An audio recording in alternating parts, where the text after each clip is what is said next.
This is an open letter to Uncle Sam. My dear uncle, love you, man. Here's the thing, Uncle Sam.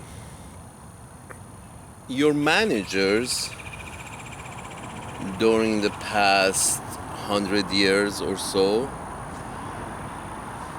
people who have sat at the highest seats of governance in your land, Uncle Sam, they have been telling people that the areas of the world, the geographic areas of the world that we sanction is because they're bad guys, and they're bad guys because people from those areas keep running out of those areas.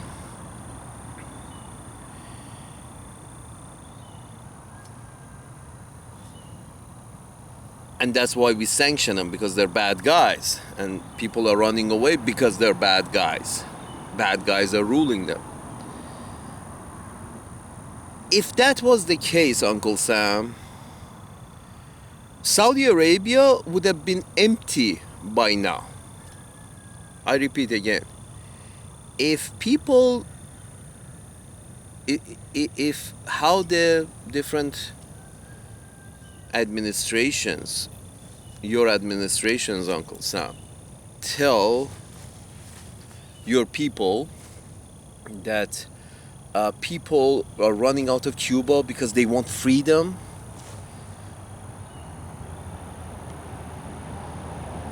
If that was the case, if that was reality, the least free country in the world, which would be Saudi Arabia in reality, I mean, you can walk half naked down a Cuban street, of a street of Havana, and nobody cares. So you have a lot of freedom in Cuba. But, you look the wrong way in Saudi Arabia and they're going to chop your head off. So in reality, the least free country in the world, the least free countries in the world, the whole Arabian Peninsula is one big shithole, unfree, undemocratic, on this, on that. And you don't see people running out of Saudi Arabia. That means freedom, lack of freedom doesn't drive people away. Lack of bread does. Lack of food does, but not lack of freedom. So this whole narrative that Uncle Sam, this whole narrative that your administrations, the multiple administrations for the past 100 years have been embargoing and sanctioning and embargoing and sanctioning and embargoing and sanctioning different areas of the world under the pretext that because they're not free, because they're not democratic, that's why we're sanctioning them, that's why we're embargoing them, that's why we're cutting their food, because they're not free and they're undemocratic. That's below, and you know that because that their people are running out. That's baloney. Because you're sanctioning and you're embargoing and people don't have food over there, people run out. Not because of lack of freedom. Because if that was the case, if people ran out because of lack of freedom or lack of democracy, the whole Arabian Peninsula would have been empty by now. It's for 100 years that they've been living as shitty as they living for the past 500 years. Nothing has changed for the past 100 years in Saudi Arabia since the Bedouin time. In the whole Arabian Peninsula, it's still a bunch of shitholes. All monarchies, all totalitarian, no freedom, no liberty, no democracy. But you don't see people running out of Saudi Arabia like they're running out of Cuba. Although Saudi Arabia is less free than Cuba. Because it's not the freedom that people are seeking, it's food. Not freedom, food.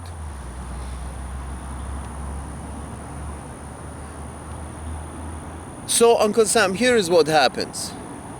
Your multinational corporations, for example, let's pull up Cuba. The multinational corporations want Cuba to be another consumer society for their goods. They want Cuba to turn into another casino, the whole country, to turn to another casino slash brothel for their goods and services. Multinational corporations and the rich people want Cuba to turn into a casino slash brothel for their benefit. How it was before these Castro brothers.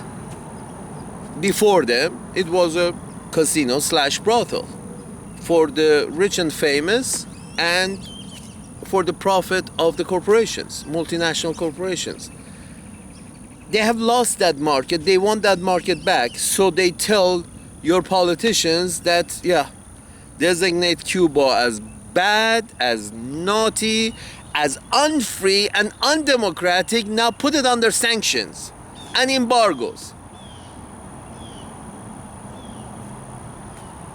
They put them under sanctions and embargoes, and people start running away, and then they use that as the bloody rag and say, you see, people are running away because people are seeking freedom and democracy. Fuck you. People are running away because they're seeking food. You know why they don't have food? It's not because of socialism, it's because of embargoes and sanctions. You're blockading the whole fucking island. And you are sanctioning whoever does business with them. Sort of like, not only we don't do business with you, but anybody else who does business with you, we punish them. The same thing with the Iranians, the same thing with the Koreans, the same thing with anybody else that the corporations, the multinational corporations don't like. They first designate these countries as enemy, and then politicians go to work and, under the pretext of lack of freedom and lack of democracy, they sanction them. And then they embargo them, and then the people start running out, and then they say, you see, people are running out because they're seeking freedom and democracy. No, people are seeking food.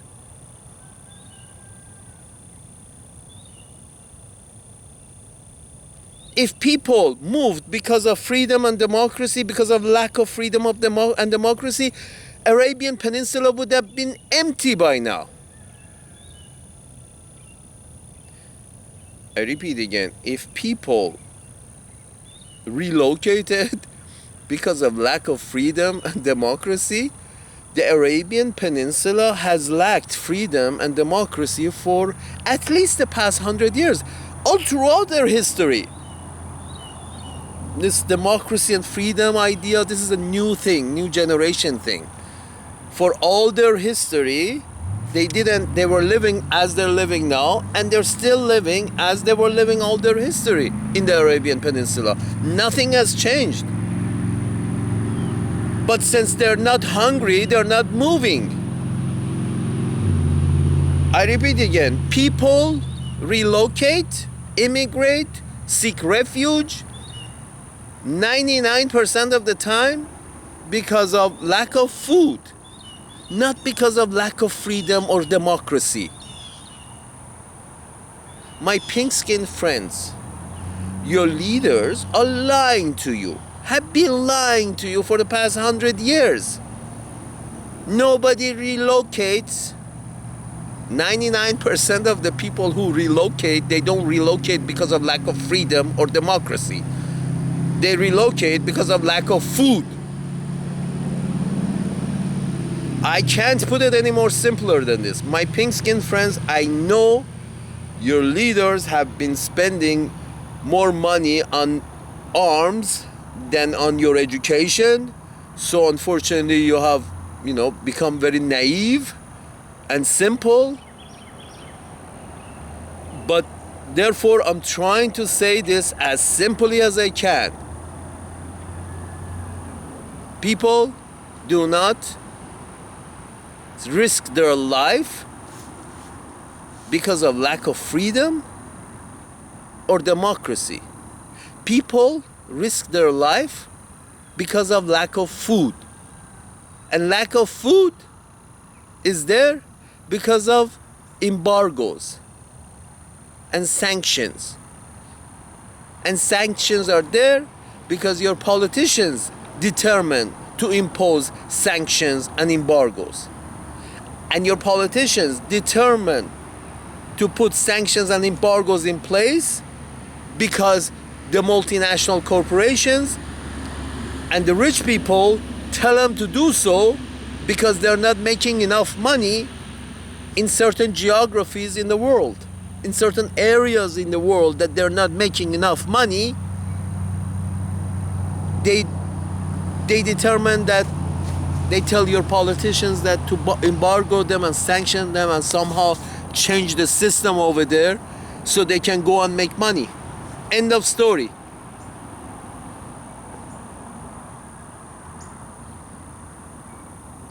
The sequence of events, it's really simple, my pink-skinned friends. The sequence of events is very simple. A corporation, a bunch of corporations get together and say, hey, we are not making any money in that shithole. Why? So altogether, this group of corporations go to a politician and say, motherfucker, we are paying for your election.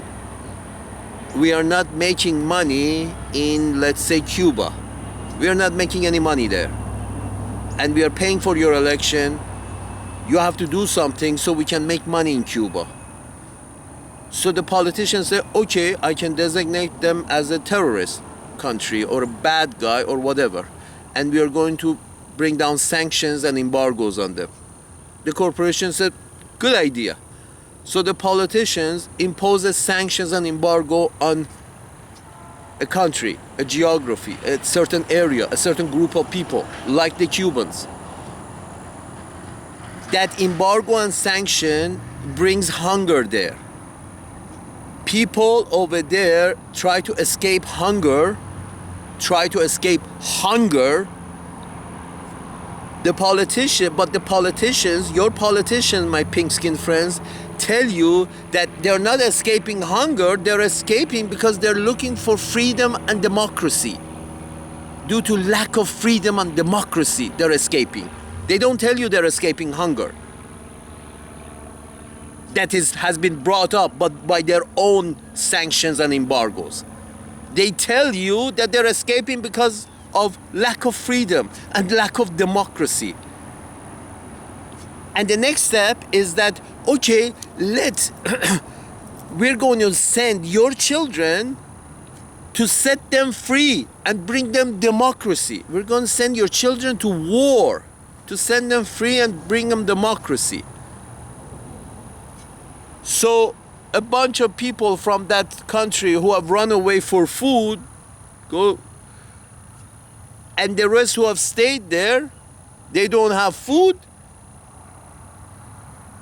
and then they get bombed, so the bombs can bring them democracy and freedom.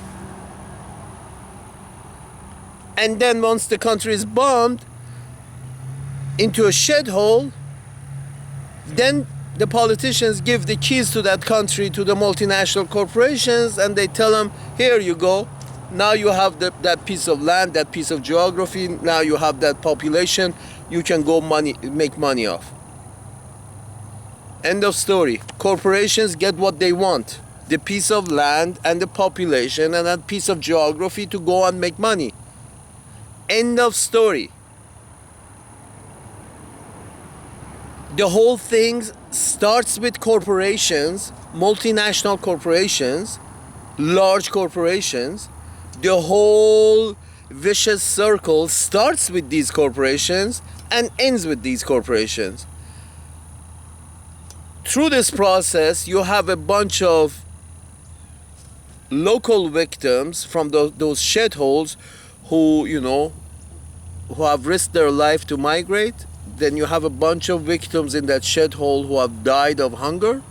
Then you have a bunch of victims in that shithole who have died trying to defend their shithole against, foreign attack. And then you have a bunch of pink-skinned Americans who perished, died, trying to, open up that land for the corporations, trying to remove whatever kind of structure is over there, governing structure is over there, so the corporations can go in and can reestablish a new structure that is friendly to these corporations.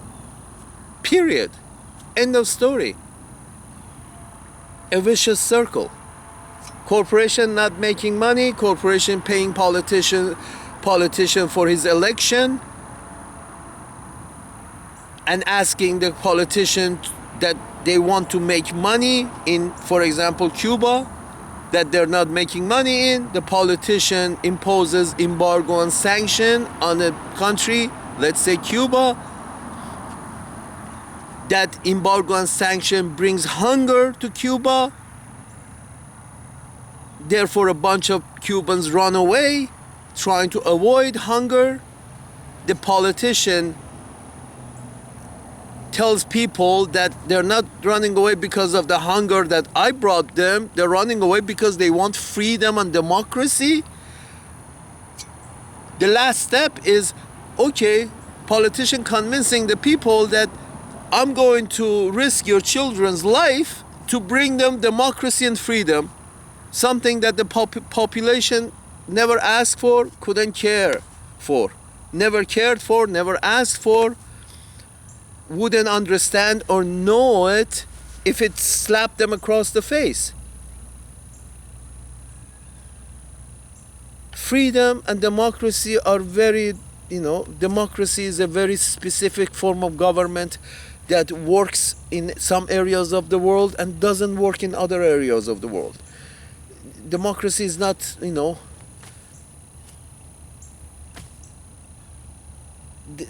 it's not the only food on the table.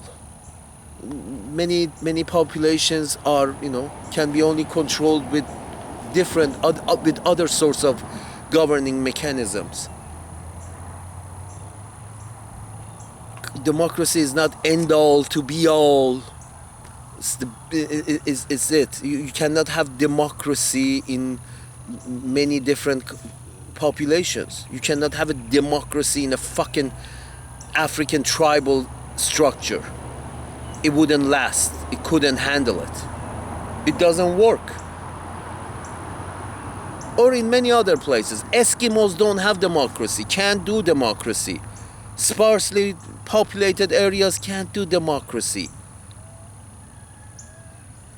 Freedom is even more fluid. Freedom is very fluid, very, very, arbitrary. It's what you define freedom to be. Freedom is not what you think it is.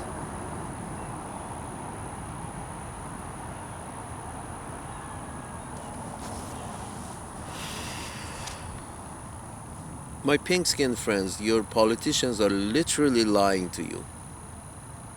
When I say pink-skinned friends, I mean all of you guys under NATO, because during the past 50 years it has been NATO allies who've been kicking ass and not bothering to take names all across the planet Earth. All in the name of, we are the good guys, we are for freedom and democracy. Just because your form of government is democracy, that doesn't mean it's the best kind. Just like your skin is pink, it doesn't mean it's the best kind. Just like your main talent is the cognitive talent, it doesn't mean it's the best kind. There's some emotional aptitude is also important, and physical aptitude is also important, and cognitive aptitude is just one aptitude. It's not the most important. Democracy is not the most, the best, all the best, the best, awesome form of government. It's not. It's one form of government that works for some people, doesn't work for others. This whole idea, or we're going to embargo them, we're going to sanction them until we bring them freedom and democracy, it's a bunch of baloney. It's baloney.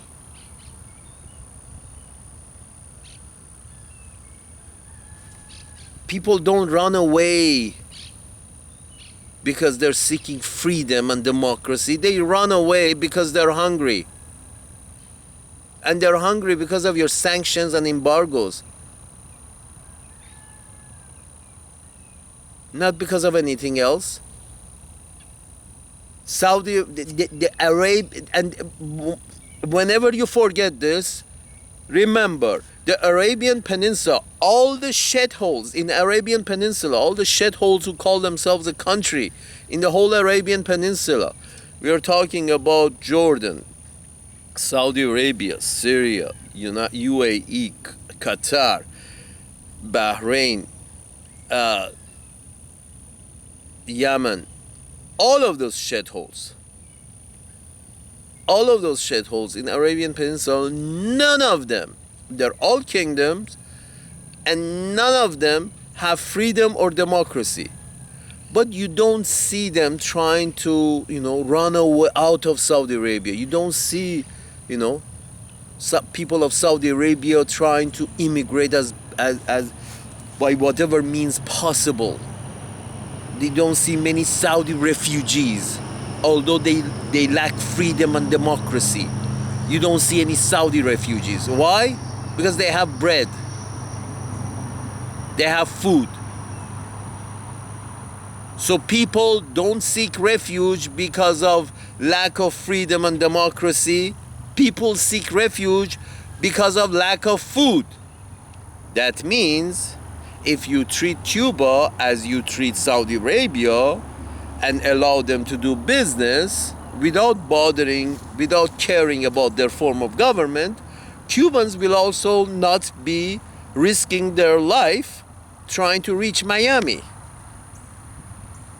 I repeat again, if you treat Cuba as you treat Saudi Arabia, that is to say, not giving a fuck about whatever form of government that is keeping order there, then Cubans would not be running away. If you treat Cuba just like you treat Saudi Arabia, do not sanction them, do not embargo them, and don't care what form of government is keeping order there, then you don't see Cubans risking their life.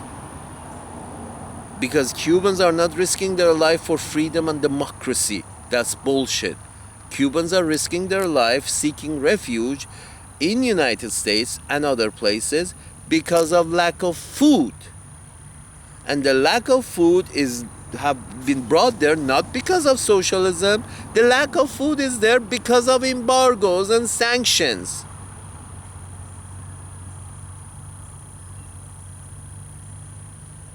We already went over this. Embargoes and sanctions are there because corporations are not making money there.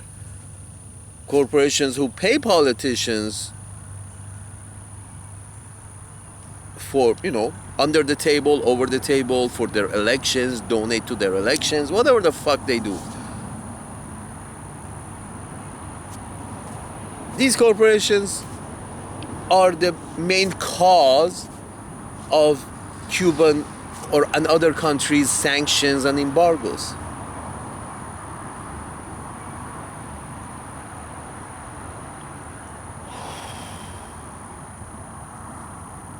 Such simple facts, my pink-skinned friends, it's very simple, but unfortunately you guys don't get it because your leaders they are not spending money on your education. They're spending money on arms,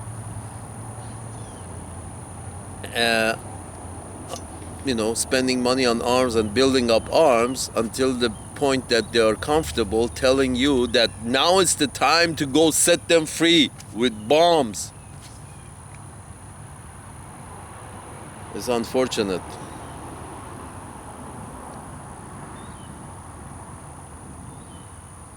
It's unfortunate.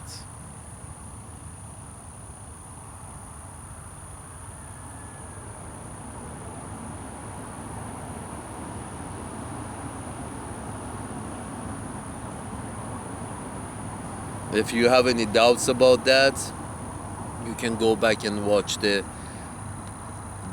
video clip in which a very educated Iraqi citizen who threw both of his shoes at George W. Bush during his first, news conference in Iraq. The reporter that got up and took out his shoes and started throwing them at George W. Bush. They don't want your freedom. They don't want your democracy. They want food. And your sanctions and embargoes under the pretext of bringing them freedom and democracy is cutting their food.